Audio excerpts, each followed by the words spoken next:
Bienvenidos, padres de familia de la comunidad Montessori. Hoy vamos a tener una interesante escuela de familia, bullying, cómo identificar los factores de riesgo. Les saluda Vanessa Betancourt, psicóloga de nivel bachillerato, en compañía de Sharik de Ávila, psicóloga de primaria. Tenemos el gusto de presentarles a la doctora Olga Lucía Hoyos de los Ríos, quien es psicóloga y nos va a acompañar en esta mañana dándonos orientaciones, pautas para el manejo y la identificación de estas situaciones que se presentan dentro del entorno escolar. Entonces, brevemente, indicarles que la doctora es de la Universidad Autónoma de Madrid, con magíster en proyectos de desarrollo social de la Universidad del Norte. Tiene una amplia experiencia en el trabajo del tema que vamos a conversar en el día de hoy. Sus investigaciones han estado orientadas a la comprensión del bullying en los distintos niveles de la educación, así como el estudio de las variables asociadas a la salud mental y a la convivencia escolar. Doctora Olga, bienvenida y muchísimas gracias por estar con nosotros. Buenos días, muchísimas gracias a ustedes por la confianza, por darme la oportunidad de compartir este espacio la mañana de hoy, agradeciendo a las personas que se han conectado. En los próximos tiempos vamos a compartir como unas ideas centrales, pero el interés principal es que podamos compartir preguntas, inquietudes, aprendizajes de la experiencia que tenemos no solo en el ámbito profesional, sino también como padres y madres de familias que somos, ¿no? Entonces, nada, voy a dar inicio a lo que nos ocupa la mañana de hoy. Muchas gracias. Gracias, doctora Olga. Vamos a explicar un poco la dinámica, vamos a escuchar atentamente toda la información que nos tiene por brindar y posteriormente daremos un espacio para las preguntas. ¿Listo? Ok. Gracias. Bueno, de acuerdo a lo que estamos planteando, un tema que nos está interesando desde hace mucho tiempo, pero que sigue planteándonos preguntas es con relación al bullying. En la mañana de hoy en particular nos vamos a centrar en nosotros como padres, cuáles son los factores de riesgos que podemos identificar.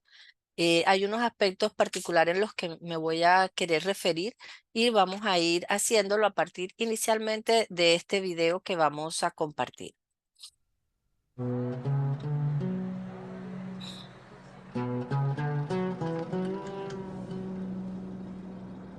¿Qué te pasa, Nico? Nada, mamá. Bueno, sí.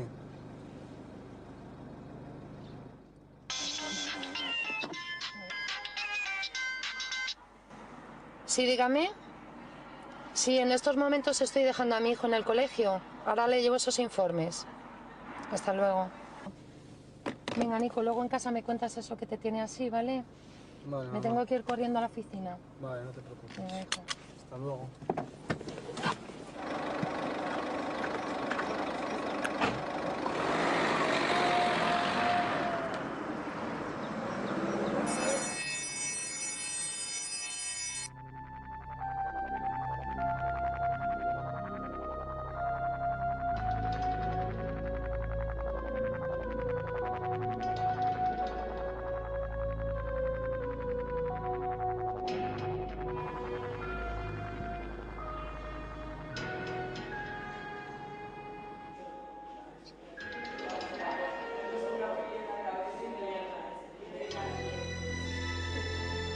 Mira el tapado. Que vamos a hacer un favor, ¿eh? Porque solo te vamos a quitar el bocadillo por favor del día para que no te pongas una gata, ¿eh?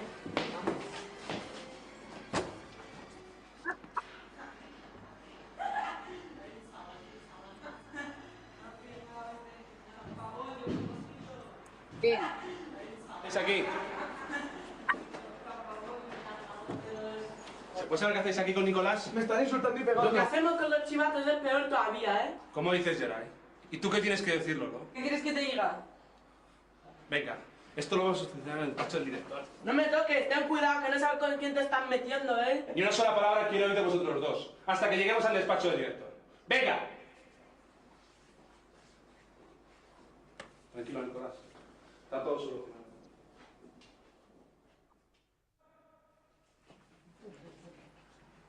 Paco, ¿verdaderamente crees que en una semana solucionas esto? Venga, Javier. Esto son cosas de críos. Cosas de críos. Ese chico está atemorizado por los otros dos. Mira, Javi, ¿tú sabes cuántos casos de estos se dan al año? ¿Recibes tú a sus padres cabreados? Me parece increíble lo que estoy escuchando. Es dificilísimo dirigir un instituto. No tienes ni idea. Aquí todos estamos a lo mismo, a salvar nuestro culo.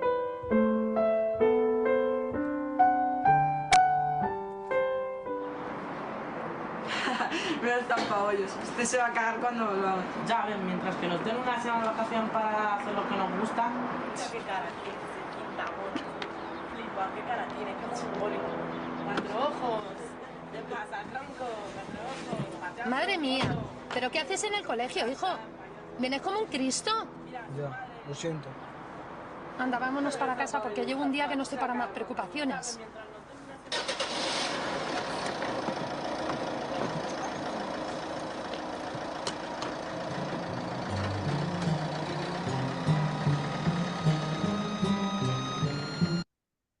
Bueno, probablemente el video nos hace pensar en distintas cosas, se nos pueden venir a la mente, desde lo que puede pasar con nuestros chicos en el contexto escolar, eh, cómo nosotros como padres a veces tenemos unas dinámicas del día que no siempre nos dejan estar tan atentos o tenemos nuestras preocupaciones y cuesta en ocasiones ver qué puede estar pasando con nuestros chicos. Pero también la dinámica institucional y las creencias que están en torno a un director que lo ve como una situación de niños o un profesor que intenta comprometerse con la situación, ¿verdad? ¿Qué es el bullying? En nuevos intentos de entender el bullying y qué es lo que supone, se está definiendo recientemente por la UNESCO una mirada más integral.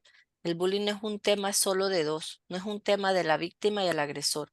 Se tiene que entender como un comportamiento agresivo intencional, puede ser no deseado, pero que se repite en el tiempo y está implicando un desequilibrio de poder o fuerza. Es importante señalar que ese desequilibrio no tiene que ver con la fuerza física necesariamente. Es un desequilibrio que también se genera a partir de la victimización a nivel psicológico y crea el desbalance de poder. Es importante rescatar cómo el acoso es un proceso social. A Y mí yo se me quiero llamar olvidó ayer, yo fui al baño ayer y perdón, alguien tiene el micrófono abierto. Es importante señalar cómo el acoso es un proceso social que resulta dañino.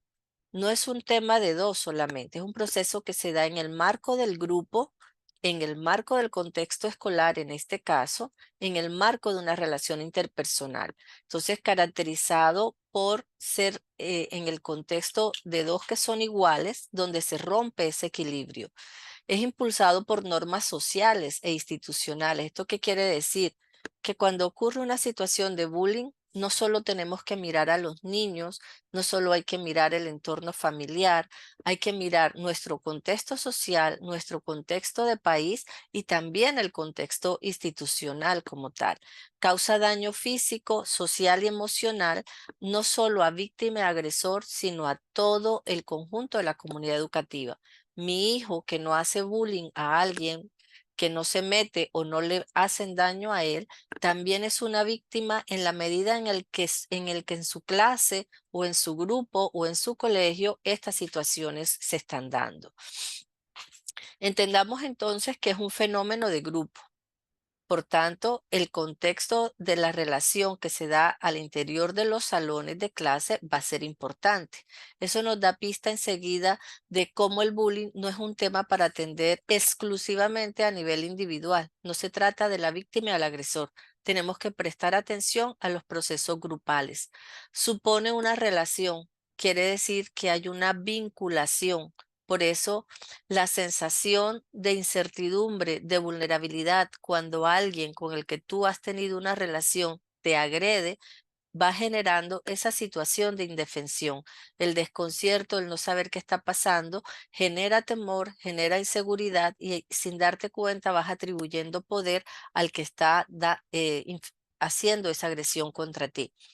Hablamos de una relación situada y nos referimos al contexto, en este caso, del colegio. Está dándose en el contexto escolar, pero sabemos que el bullying se da en distintos contextos sociales. Adicionalmente, como relación situada, nos está hablando de cómo el bullying se da en un contexto escolar, pero que tiene unos referentes también, una comunidad, una ciudad, un país. Las manifestaciones del bullying son diversas, por eso a veces lo podemos confundir con otro tipo de agresiones. Y una de las cosas importantes es poder distinguir eso. No toda situación de agresión supone bullying. Por eso vamos a prestar atención a estas características distintivas, al desbalance del poder, al que sea prolongado en el tiempo y que sea intencional. Es decir, yo puedo tener conflictos, puedo tener peleas en cualquier momento de mi vida escolar, pero no siempre que se dé una agresión física, social o emocional necesariamente va a suponer una situación de bullying. Vamos a estar atentos a la situación que se genera en la víctima en términos de trauma, estrés postraumático, indefensión y que hace que se mantenga en el tiempo. Pero si no, podemos estar frente a situaciones de agresión no deseadas, pero que no necesariamente constituyen una situación de bullying. Y es importante porque nombrar a las cosas por su nombre permite también generar acciones de intervención pertinentes. Quiero llamar la atención sobre los testigos. Cuando hablamos de bullying y de sus actores, no nos centramos solamente en la víctima y el agresor. Es importante el testigo, el grupo. Hoy sabemos que el bullying se sostiene también por la permisividad que el grupo permite a las situaciones de violencia y de agresión. Un grupo que tolera violencia es un grupo que le hace eco al agresor en un momento determinado. Y en este caso, al testigo adulto. Como vimos en el video, hay un profesor, hay un director. Normalmente pensamos son cosas de críos, son cosas de niños, pero realmente la mirada que tenemos que intentar hacer hoy es cómo el bullying es una expresión en el contexto escolar de otras formas que se dan en los ambientes más amplios. Por tanto, nosotros como adultos somos testigos. En el caso, lo que nos ocupa el día de hoy sería cómo nosotros como familia somos testigos de las situaciones de bullying. Sabemos que es un problema que está generando situaciones de salud pública importantes, de modo que ya es catalogado como un problema de salud pública, genera unas consecuencias importantes en salud mental en los distintos actores. Y vuelvo a llamar la atención con el hecho de no solo se trata de la víctima y el agresor, sino también cómo yo como testigo aprendo de situaciones de violencia en las que no se interviene y no hay una solución adecuada. ¿Qué efectos tiene también para los testigos, ¿no? Y afecta en general la convivencia y el bienestar en el contexto escolar, pero en general estamos viendo consecuencias que se postergan en distintos niveles educativos. Las investigaciones en la universidad nos muestran situaciones de bullying en las que se da repetición de las experiencias que se han vivido en el contexto escolar cuando no hay unas intervenciones adecuadas. Nos preguntamos por los factores de riesgo. Y podríamos ubicarnos en este diagrama, en este esquema. Si nos damos cuenta y entendemos a este sujeto, al niño, a nuestros hijos en desarrollo y cada una de sus dimensiones, nos damos cuenta que los factores de riesgo los podemos identificar en distintos niveles. Si queremos pensar en un sistema social más amplio, vamos a tener unos factores de riesgos importantes referidos, por ejemplo, a lo que supone la legitimación de distintas formas de abuso de poder, la manera en la que seguimos validando el castigo físico y psicológico como forma de educar, pero también todos los estereotipos que legitimamos, los prejuicios de género, la inequidad, la desigualdad que generan unas situaciones de vulnerabilidad en las que nosotros estamos creciendo. Ya no se trata solo de nuestros niños, sino que las familias también estamos en un entorno que de alguna manera nos muestra y nos legitima prácticas que a veces sin darnos cuenta reproducimos. Se genera una habituación a la violencia, una legitimación de creencias y estructuras sociales y así como nosotros aprendemos de lo que vemos también en el contexto escolar, los jóvenes, nuestros niños, aprenden tanto de lo que hacen sus profesores como lo que hacen sus compañeros. Si en el proceso de desarrollo no hay unas intervenciones adecuadas, vamos a encontrarnos con aprendizajes sociales. Cuando el bullying no se interviene de manera adecuada, cuando no hay unas consecuencias claras por el hecho de usar la violencia como una forma de solucionar problemas, terminamos teniendo un aprendizaje social y podemos creer que es una forma exitosa de ir solucionando los problemas. En el día de hoy, como hemos señalado, queremos poner esa lupita, esa luz en el hogar. ¿Qué podemos hacer nosotros? Yo creo que hay distintos aspectos que me van indicando ciertas vulnerabilidades y ciertas situaciones en las que podría empezar a identificar si mi hijo está siendo víctima o es agresor o están pasando cosas en el colegio y están observándolas. Pero creo que hay un tema que nos puede ocupar y que es importante y es cómo nosotros como familia también vamos teniendo nuestras propias representaciones y entender cómo esas representaciones de la realidad atraviesan justamente el proceso de formación de nuestros hijos. Comparto con ustedes esta frase que me ha parecido siempre muy orientadora sobre qué cosas debemos legitimar y qué no. Tendemos a pensar que las tradiciones son importantes por sí mismas, pero probablemente pensar en que hay tradiciones que no merecen ser guardadas porque frenan la evolución social. Muchas son locales y nosotros somos universales. ¿Cuántas veces en nuestras maneras de educar podemos pensar es que esto siempre se ha hecho así? Es que así es como me enseñaron a mí. Pero ¿qué posibilidad podemos tener de poner en cuestión algunas prácticas que no necesariamente son constructoras de una salud mental y de unos entornos saludables? Me gustaría invitarles a revisar algunas creencias que podríamos tener nosotros en torno a nuestras propias maneras de ver la vida. Pensamiento egocéntrico. A veces cuando nuestras familias, nosotros como miembros de las familias, podemos tener ideas con relación a qué pensamos y cómo pensamos las cosas. En el pensamiento egocéntrico aparece un poco la idea de creer que nuestros pensamientos, opiniones son más importantes que las de otros. Incluso a veces no nos planteamos que puedan haber personas que estén sintiendo y pensando cosas distintas sobre lo que ha pasado. También puede significar que solo pensamos en lo que nosotros queremos en ese preciso instante, sin pararnos a pensar en cómo los comportamientos afectan a los demás.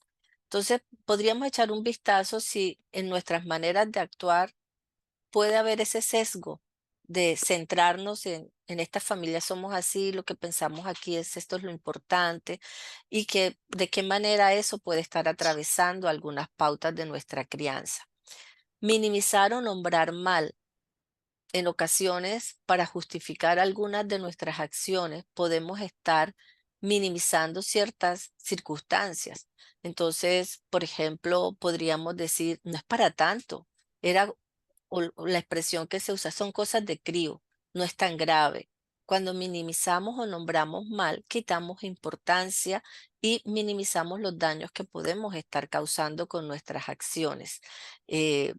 Podría, por ejemplo, si alguien denuncia que algo está mal hecho, podrían señalarle como un soplón, como un sapo. Y pareciera que esta persona que denuncia lo inadecuado es justamente quien está mal. Entonces, en ocasiones, mirar nosotros mismos qué tipo de creencias tenemos con relación a cómo transmitimos ciertas ideas en nuestras familias puede ser importante. Ponernos en lo peor, es decir, eh, creer que todo el mundo va contra nosotros. Si alguien por accidente choca conmigo, lo planteamos de esa manera y decimos que esta persona lo ha hecho a propósito. A veces escuchamos ese tipo de ideas en casa o a nuestros niños y tenemos que empezar a ayudarles a plantearse que puede ser un accidente, que no siempre las cosas son negativas y van contra él. Y hay un aspecto importante que es la tendencia a culpar a otros. Cuando nosotros identificamos en los discursos, ya sea en casa o en los discursos que nuestros chicos plantean sobre lo que otros hacen y la responsabilidad de lo que ocurre es de los demás, yo no tuve que ver, es que los otros hicieron, no era mi responsabilidad, también es un indicador de posibles riesgos con relación a permitir y excusar mis actos con tal de justificar aquello que yo hago. Ser capaz de mirarnos a nosotros mismos, yo creo que es uno de los primeros aspectos que podrían ayudarnos a identificar esos factores de riesgo.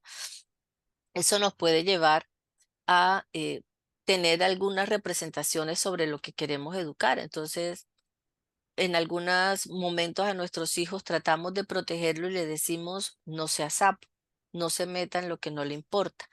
Pero la idea de sapo a veces está mal interpretada.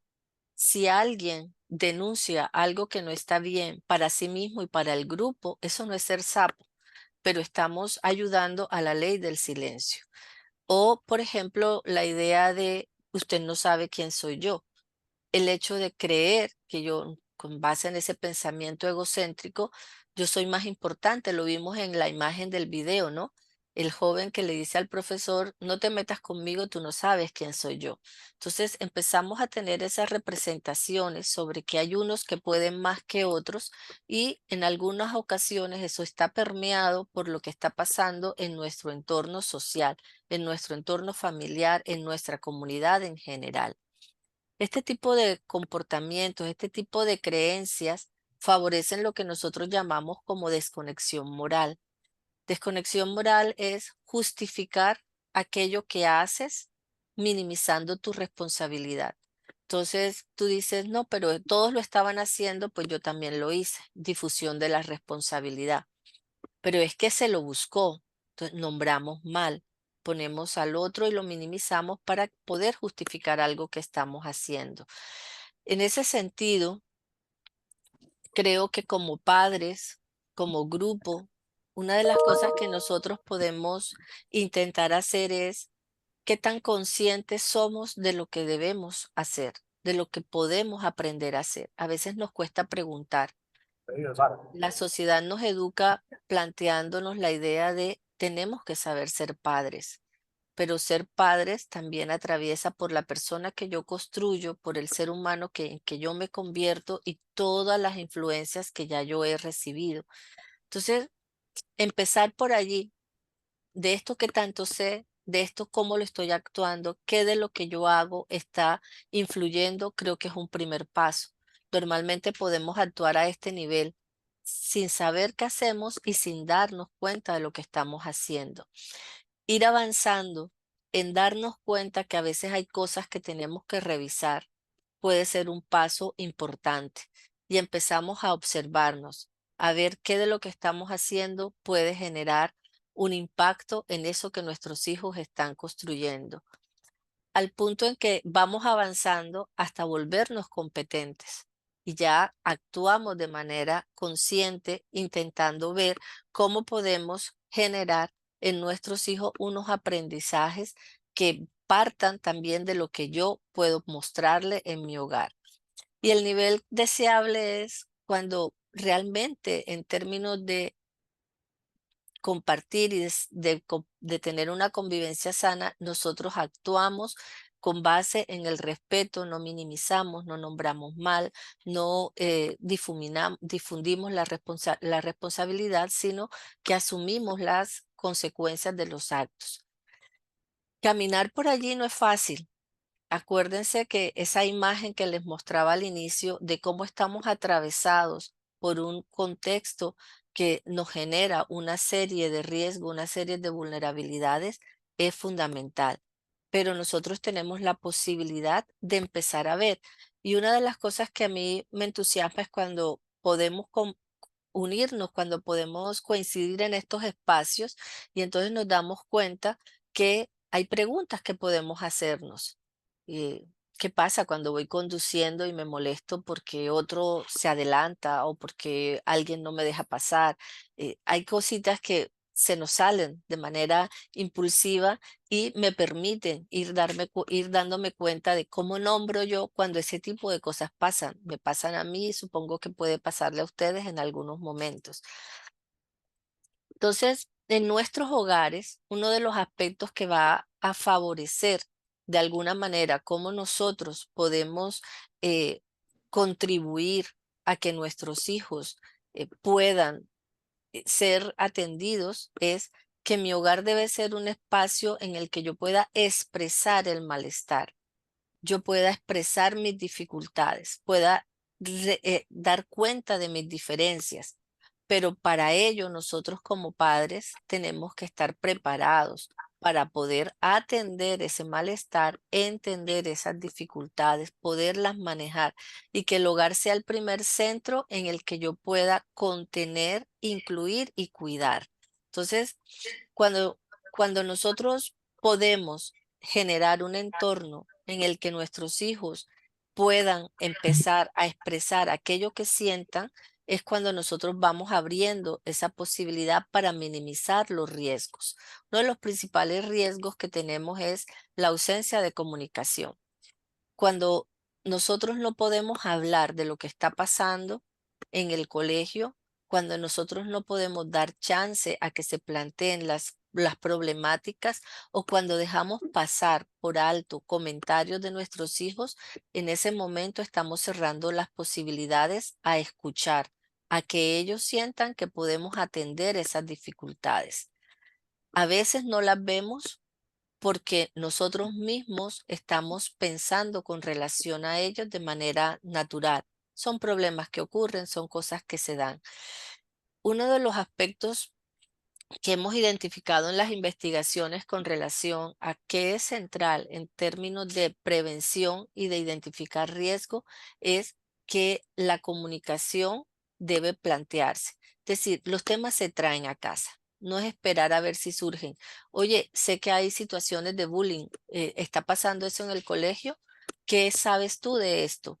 ¿Estás viendo situaciones de este tipo? ¿Qué se hace? ¿Cómo actúas? ¿Qué tal? Y poder llevarlo a colación. No siempre nuestros chicos comentan las cosas. Entonces es importante que nosotros mismos llevamos los temas al hogar. ¿Qué podemos saber hasta ahora? Cuando hablamos de bullying, estamos hablando de un problema que es complejo, de un problema que no se trata solo de niños.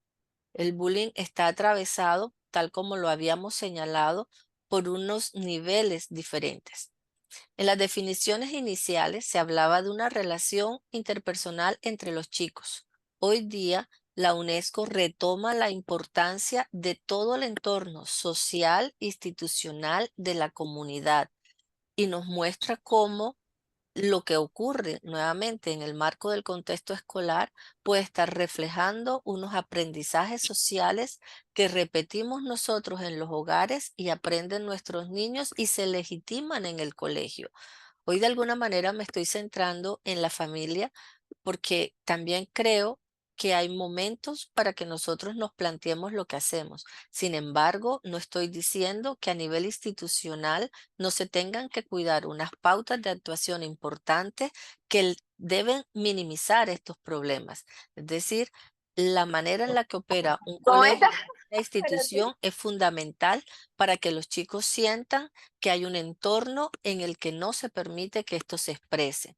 Por eso la intervención supone múltiples variables, institucionales y societales. Pero cuando nosotros pensamos en qué puedo hacer yo tengo que pensar en mi nivel de actuación. Cuando veo la complejidad del problema, podría sentir como, ¿y entonces qué hacemos? Para nosotros como psicólogos siempre es importante dónde tienes injerencia. Yo como padre tengo injerencia en mi hogar. Los profesores deben tener injerencia en el contexto institucional, así como las directivas y los encargados de todo el funcionamiento escolar. Pero si yo pienso como padre, ¿dónde tengo injerencia? Tengo que trabajar en el entorno familiar. El aprendizaje de nuestros hijos está atravesado por creencias y comportamientos de nosotros como padres, madres y los cuidadores principales. En ocasiones cuando no podemos estar todos los días en todo momento con nuestros hijos, ese cuidador principal tiene que estar alineado con nuestros objetivos de crianza. Y entonces va a ser importante cómo la interacción entre ellos y nosotros también le modela a nuestros hijos unas maneras de actuar y de cuidar las relaciones interpersonales. Tener claro que el bullying no es una broma. En la broma se ríen todos. Cuando alguien se molesta, se asusta o sufre, ya no estamos hablando de broma. El maltrato vulnera los derechos de las personas y eso no es motivo de risa. Nuevamente, cuando me refiero a las creencias, a los pensamientos erróneos, hay muchas prácticas implícitas que hacen parte de nuestro día a día. Y a veces nos hace ponernos como muy serios cuando hablo de esto, pero los chistes, ¿de qué nos reímos? Es importante prestar atención, porque el chiste a veces está centrado en una discriminación, en una exclusión, en un estereotipo, y si hacemos broma y lo damos por natural, pues también estamos mandando una idea de lo que se puede hacer o no se puede hacer, o lo que toleramos o no toleramos en nuestra familia. Entonces, cuando nosotros nos reímos y miramos cada uno de esos aspectos que implícitamente podemos actuar, nuestros hijos están recibiendo un aprendizaje. El hecho de en casa, cómo organizamos las tareas, quiénes las hacen, cómo las compartimos, cómo las asumimos como responsabilidad de todos, también va a ser una forma de modelar y de enseñar y demostrar representaciones sobre cómo funcionan las cosas en nuestra sociedad. Los golpes y las peleas no solo son maltrato, o sea, también el poner apodos, cuando no me gusta el apodo, en nuestra cultura es muy dado el uso del apodo, pero yo puedo expresarme sobre si me gusta o no me gusta ese apodo. Cuando el apodo no me gusta hay que parar. Si yo dejo de lado a una persona, también la lastimo. Hacer correr rumores falsos para que dejen de ser sus amigos, excluir del grupo también es maltrato. Cuando nosotros trabajamos esto, los chicos nos dicen, no, pero yo no tengo que ser amigos de todos. Los jóvenes entienden bastante pronto cuando se trata de un amigo y cuando trato de un compañero. Pero si yo organizo un cumpleaños, invito a todos excepto a uno, eso es maltrato, eso es exclusión. Si yo decido, ok, solo van los 10, los chicos, las chicas, son decisiones, ¿verdad? Pero si yo hago una actividad en la que van todos, pero hay uno al que dejo por fuera, eso es exclusión. Y ahí tengo que entrar a revisar. Poder mostrar la empatía. ¿Cómo sientes con relación a los demás? Es muy fácil ser empático con quien es tu compañero, con quien es tu amigo. Pero cuando por alguna razón nuestros jóvenes señalan, me cae menos, no me cae bien o no soy muy cercano, también poderles mostrar que la empatía se puede tener con aquel que no es mi amigo es importante. La sensibilidad que puedan mostrar al sufrimiento de los otros. Y reconocer que cuando muchos estudiantes están observando lo que ocurre, estamos actuando como testigos. Una de las miradas importantes a este tema es reconocer que aunque pareciera que hay unas víctimas centrales, unos actores centrales, agresor y víctima, realmente las víctimas son muchos. El testigo es una víctima. Y así lo define también la Organización Mundial de la Salud. Todos los que somos testigos de situaciones de violencia somos víctimas. Aprendemos de las situaciones de violencia. Entonces es importante entender que si mi hijo no participa de manera muy activa en las agresiones, al observar puede estar permitiendo, pero si no hay intervenciones pertinentes, aprende y aprende que se puede ejercer violencia sin consecuencias. Entonces es importante que podamos generar un entorno en el que no se critique al que denuncie, el que ayude y el que pare la situación sea bien recibido y donde la mayoría de los jóvenes no tolere las situaciones de violencia. En términos de actuaciones, como les señalaba, no solamente estamos llamados a actuar en la familia, aquí he resaltado un poco lo que a nivel de familia vamos a hacer, pero el bullying es un tema que requiere unas intervenciones integrales. Entonces, en un colegio en particular, necesitamos que la política en contra del bullying o cualquier situación de violencia esté clara, que se reconozca la diversidad y la diversidad entendida como todo lo que un sujeto puede suponer y necesita en la expresión de su personalidad. Que haya modelos de disciplinas adecuados y sanciones en función de las consecuencias que puedan asumir. Si vimos en el video, a estos jóvenes los sacan del colegio, una expulsión, y dicen, pues si nos dan una semana para pasárnoslo bien, que se prepare porque cuando volvamos vamos a ir a más. Entonces, no se trata de expulsión, no se trata de no poder contener. El colegio y la familia deben estar en condiciones de poder abordar, contener, incluir, atender todas estas problemáticas, porque es que estamos con jóvenes en formación y somos nosotros los adultos testigos de esta situación. Debemos generar una formación docente importante para que podamos ser actores que puedan favorecer una sana convivencia y no seamos actores que favorezcan la discriminación.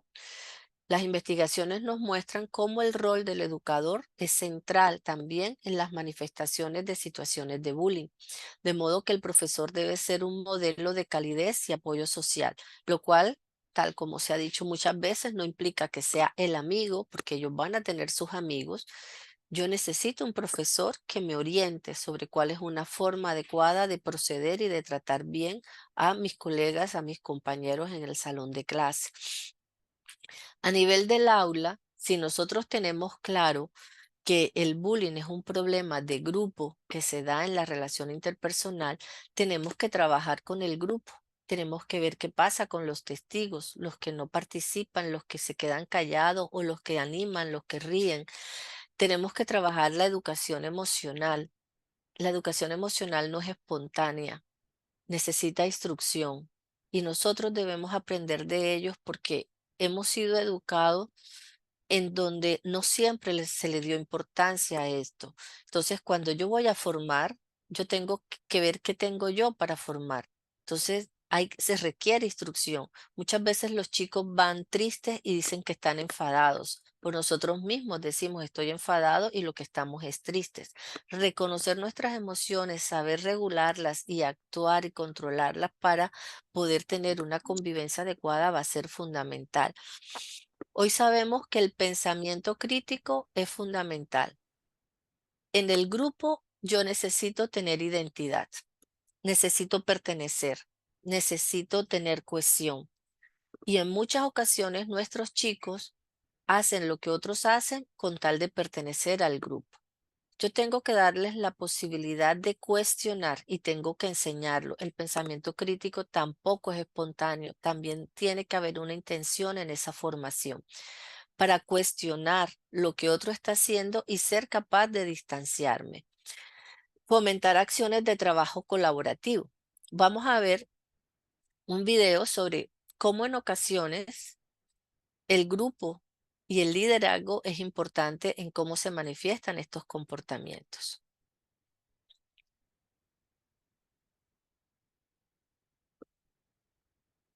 Si sabes mucho de liderazgo y de crear un movimiento, vamos a ver cómo surge un movimiento en menos de 3 minutos y aprendamos algunas lecciones. Doctora, disculpe, no podemos visualizar el video.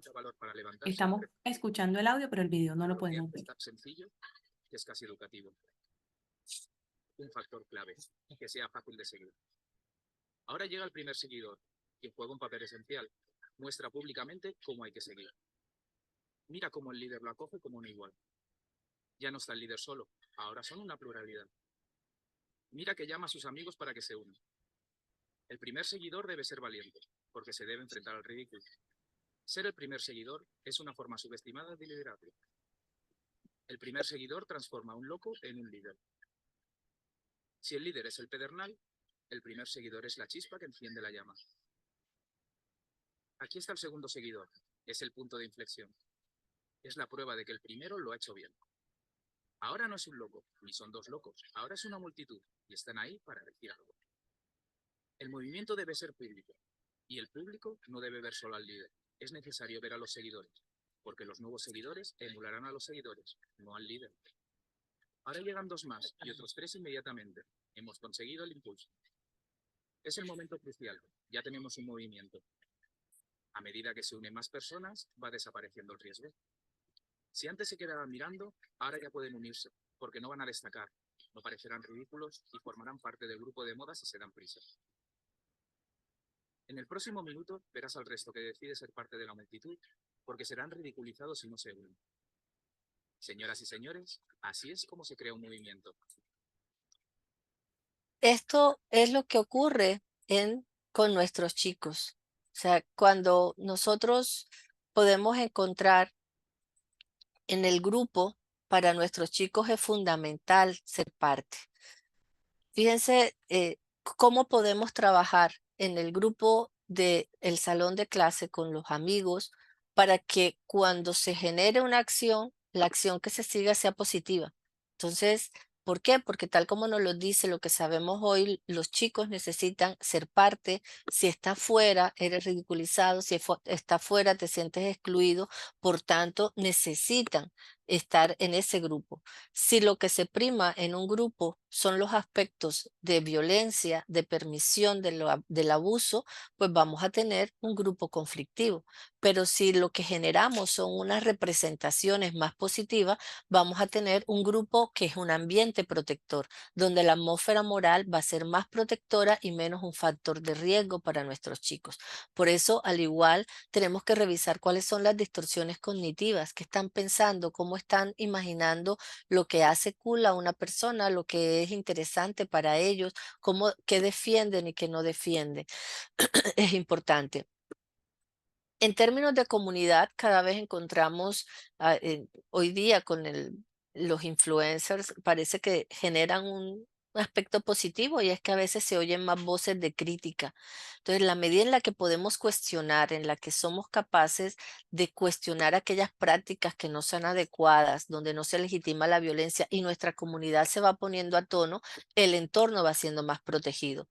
Pero nuevamente volvemos, entonces, mi injerencia, yo como padre, ¿qué puedo hacer?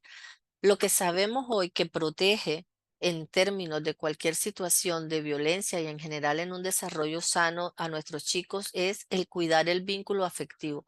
Vínculo es la relación que persiste más allá de las interacciones. Mis hijos se van para el colegio, yo me quedo aquí en el trabajo, pero nuestra relación se mantiene y la relación significa que hay unos principios, hay unos valores que yo he formado y que de alguna manera, aunque no nos estamos viendo, está regulando aquello que ellos están haciendo.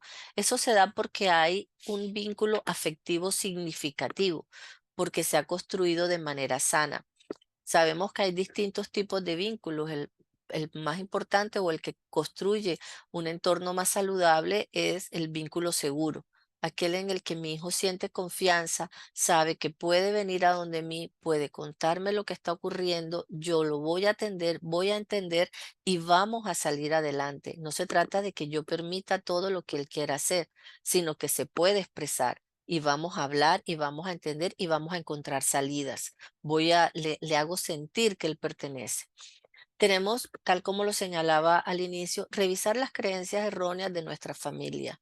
¿Qué tipo de ideas, sin darnos cuenta, podemos estar generando en torno a lo que pensamos sobre otras personas o situaciones sociales? Y cuando estas ideas pueden estar llegando también a nuestros chicos y vemos que ellos las actúan en el colegio. Como padres también necesitamos ser un modelo de apoyo social. Nosotros tenemos unas necesidades de orientar, pero que nuestra crianza no esté dejando de lado la calidez y el afecto que nuestros hijos deben sentir con relación a cuando ellos pueden portarse mal y nosotros podemos señalar ese comportamiento, pero les decimos, aquí estamos para orientarte. Esto está mal, esto que has hecho no está bien, pero sigue siendo miembro de esta familia y vamos a trabajar. No pareces de esta familia, no. Lo que has hecho no nos gusta, lo que has hecho no está bien, pero tú eres parte de esto y hay formas de hacerlo diferente y orientamos. El apoyo social, la calidez que nosotros en el hogar mostramos también orienta a nuestros hijos sobre el apoyo y la tolerancia que pueden tener a cuando alguien no actúa bien, pero que no necesariamente lo hace una mala persona.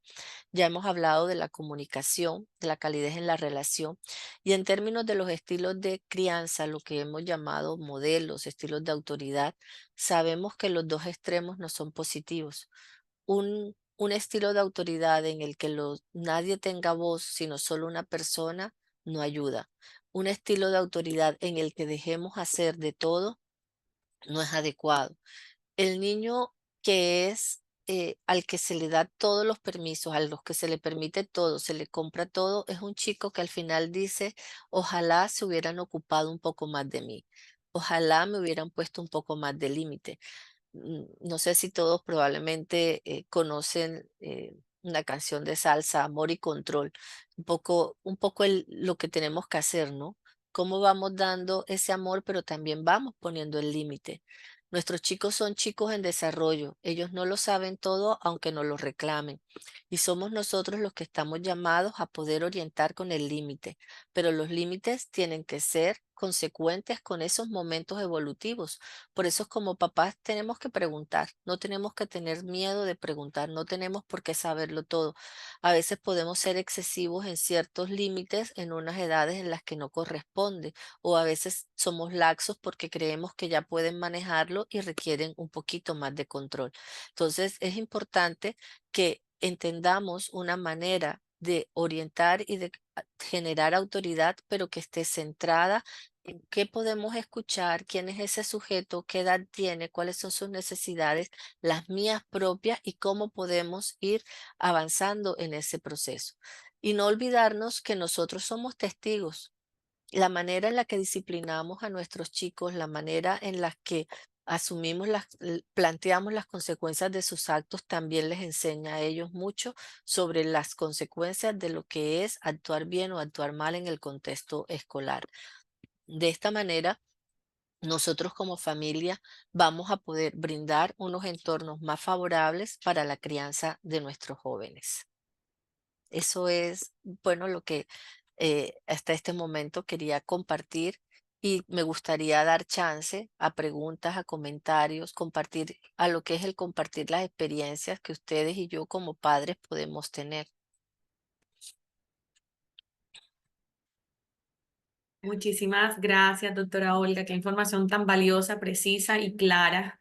Mil gracias por su amable disposición. Quiero extenderle a los padres y madres que están en este momento conectados. Si tienen algún tipo de pregunta, por favor que me la hagan saber aquí en el chat.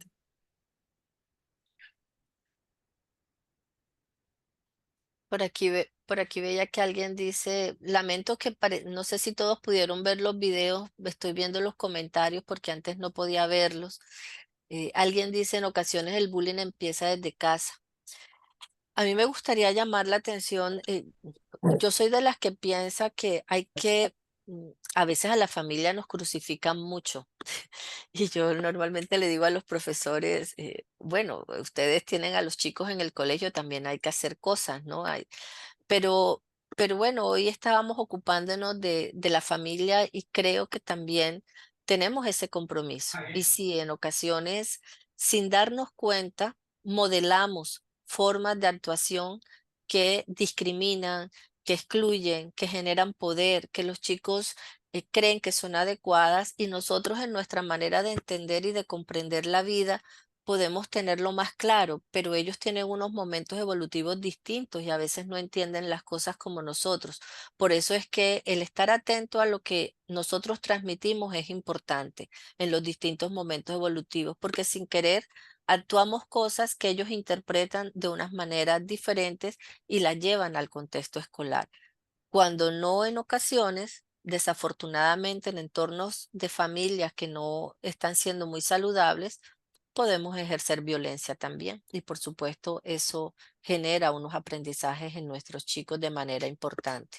Doctora, ya por aquí tenemos dos preguntas. La primera es, ¿a qué edad el cerebro de un niño comienza su real madurez para entender estas situaciones?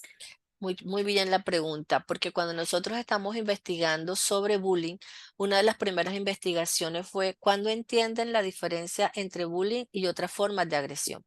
Con la agresión vamos a contar. No es que sea bien y que querramos que nuestros niños, no, pero la agresión tiene unos momentos en los que nos permite sobrevivir ciertos niveles de agresividad. Entonces vemos, por ejemplo, en el preescolar los niños muerden, jalan el cabello y contamos un poco con ello, porque salen de sus casas, empiezan un entorno y qué es lo que cuentan con toda esta madurez biológica que nos permite reaccionar. Todavía el lenguaje y las representaciones para entender los entornos no está clara. ¿Qué hacemos? Nos defendemos. Entonces, cuando mi niño a los 2 años muerde, pega a los 3 años, yo lo acompaño, lo oriento, pero no es decir, no voy a pensar que es un chico perverso que está yendo por la vida haciendo daño, ¿verdad? La investigación me ha mostrado que en los estudios que se han hecho a internacional y nosotros también, que solamente hacia los 7 años, 8 años, dependiendo ciertos contextos, los niños empiezan a darse cuenta de lo que es el bullying a diferencia de lo que son formas de agresión, ¿sí? Es decir, la intencionalidad de dañar, la necesidad de tener audiencia, el querer causar daño a otro, no se entiende desde temprano. Ahora, mis niños pueden tener unos comportamientos que son como los del bullying y ahí es donde tenemos que prestar atención, padres y profesores que están viendo a nuestros niños, no solamente en casa, en la comunidad, en la televisión, en distintos entornos, que le lleva a recrear unas pautas de actuación que decimos, pero son de exclusión, son de abuso, pero no lo están entendiendo. Entonces sí tenemos que estar atentos a qué ven nuestros niños, qué estamos mostrándoles. Pero en términos cognitivos, solamente hacia los 7 u 8 años se empieza a ver la diferencia entre el bullying y otras formas de agresión. Listo, sí. Y eso tiene mucho que ver, doctora, con esta pregunta que nos hacen. Y dice, el tema de las redes sociales, los programas que están viendo nuestros niños, influyen mucho y debemos estar atentos a los que ellos ven. A veces no nos alcanza el día, ¿verdad? Para poder estar atentos y estos chicos van súper rápidos en las redes. La tarea nuestra es, nuestros niños aprenden a través de nosotros. Nosotros somos unos modelos para ellos. El tema de los teléfonos, las redes, los distintos aparatos que utilizan para conectarse es una decisión importante. Entre más temprano se los demos, hay consenso en que no es adecuado. O sea, su cerebro no está preparado para manejar tanta información y genera una inmediatez que no les permite aprender la espera, a postergar el placer. Entonces, la capacidad de sus cerebros no está dada, ¿verdad? Entonces, cuando nosotros les damos juegos, cuando ellos tienen acceso, tenemos que hacerlo controlado y nosotros supervisar que están viendo. Cuando la adrenalina es una cosa muy importante y ellos están allí enganchados. Yo recuerdo mucho, uno de mis hijos estaba más pequeño y él tenía un juego y se parecía a otro que a los chicos les gustaba. Y yo le decía, miren, Esteban tiene este juego tal. Y él me decía, mamá, yo creo que no es el mismo juego de ellos, porque el juego de ellos estaba dirigido a perseguir, a que tenías que matar y demás.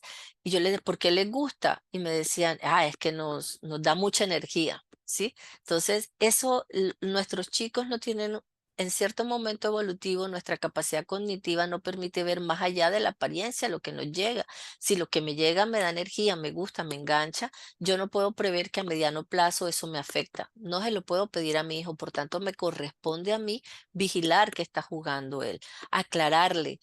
A veces los pequeños ven juegos de carro y dicen, no, ya yo sé conducir. No, en ese juego yo no maté a ninguno, no me salí de la curva, no me choqué y demás, ya yo puedo conducir. No, un juego es un juego, la realidad es la realidad. Entonces sí, definitivamente hay que supervisar lo que están haciendo nuestros niños. Tenemos que supervisar qué placer les genera dispararle a otras personas, cómo los juegos están enganchando a partir de obtienes puntos cuando haces daño. Y eso es importante. Sí, y una última pregunta que tenemos aquí en el chat. ¿Se puede educar para hacer a un niño o comunidad fuertes y resistentes ante cualquier situación de bullying? Se puede educar. se puede educar y necesitamos comunidad. Yo creo que es muy difícil pensar en que nosotros somos los únicos educadores de nuestros hijos. Cuando mi hijo va al colegio, está siendo educado por el número de familias que están cuyos hijos van al colegio. Por eso el esfuerzo que hagamos en participar y tratar de coincidir en los valores y principios va a ser importante. Es importante que profesores atiendan al trabajo de grupo, que los docentes, que el equipo de psicólogos, que el colegio entienda que esto no es un tema espontáneo, esto hay que instruirlo, hay que darle los espacios, porque cuando el niño en casa no tiene un referente que permita cuestionar cosas, si en el colegio yo lo doy, yo voy a ir a casa a cuestionar. Probablemente todos han tenido la experiencia de cuando les enseñan a nuestros hijos pequeños el semáforo y nos van controlando en el coche, en el carro, cómo vamos conduciendo. Lo mismo pasa cuando le enseñamos a ver cosas diferentes en el contexto escolar, ellos van a cuestionar en casa. Entonces, educar a un niño, cada familia podemos hacer el esfuerzo, pero necesitamos de una comunidad. Y si mi hijo está educado, necesita un ambiente seguro para poder denunciar. Pero si cuando denuncia hay un contexto que no acoge, un colegio que no protege, va a ser muy difícil. No se va a sacrificar un jovencito. Entonces, sí podemos, pero necesitamos a la comunidad.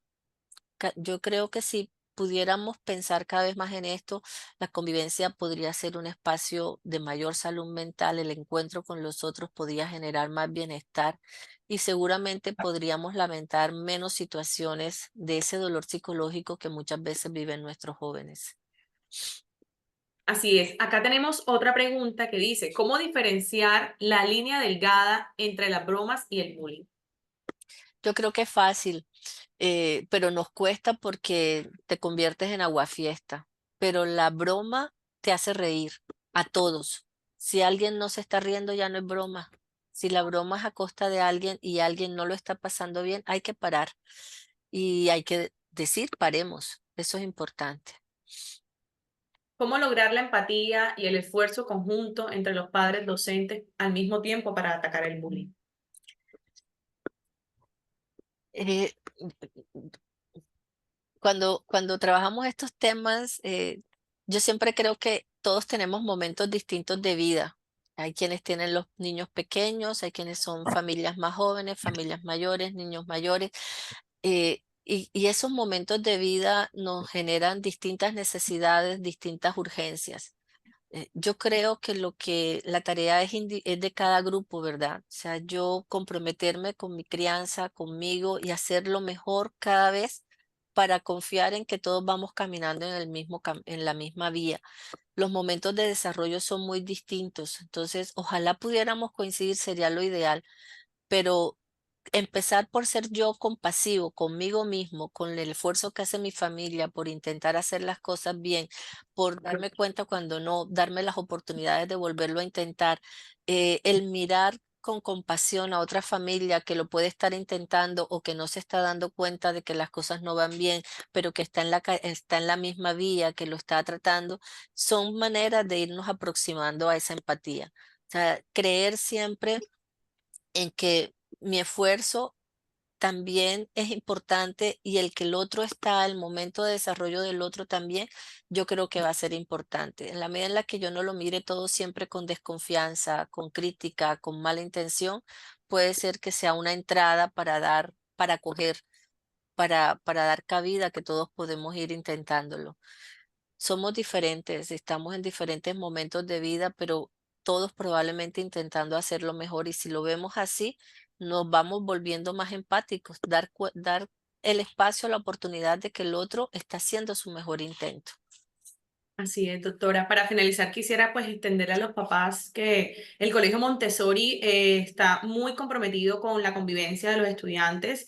Nosotros necesitamos realizar un abordaje o una investigación cuando ocurren ciertas situaciones de convivencia para aprender precisamente a diferenciar en qué podría ser un conflicto propio de la edad y qué podía tener quizás el nombre o la palabra de bullying. Activamos la ruta de atención cuando nos llegan pues situaciones o cuando son los mismos estudiantes quienes nos comunican las situaciones. Asimismo, creo que ha sido clara las recomendaciones y es desde casa favorecer los espacios de escucha, los espacios de diálogo, para que los estudiantes y los niños puedan comentar cómo se sienten emocionalmente. Y prima mucho la comunicación entre familia y colegio precisamente para poder identificar en tiempo real estas situaciones y poder realizar un trabajo conjunto.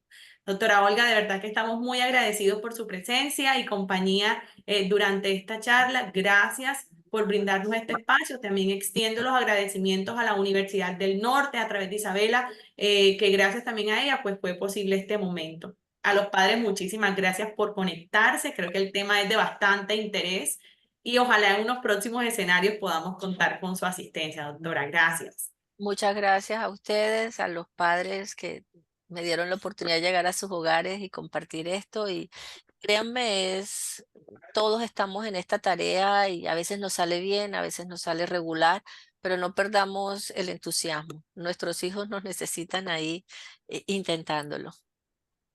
Gracias. Muchísimas gracias a todos. Que tengan buen día. Hasta luego. Chao. Chao, doctora. Para hacer más fácil, es más así. Es mismo y directamente positivo.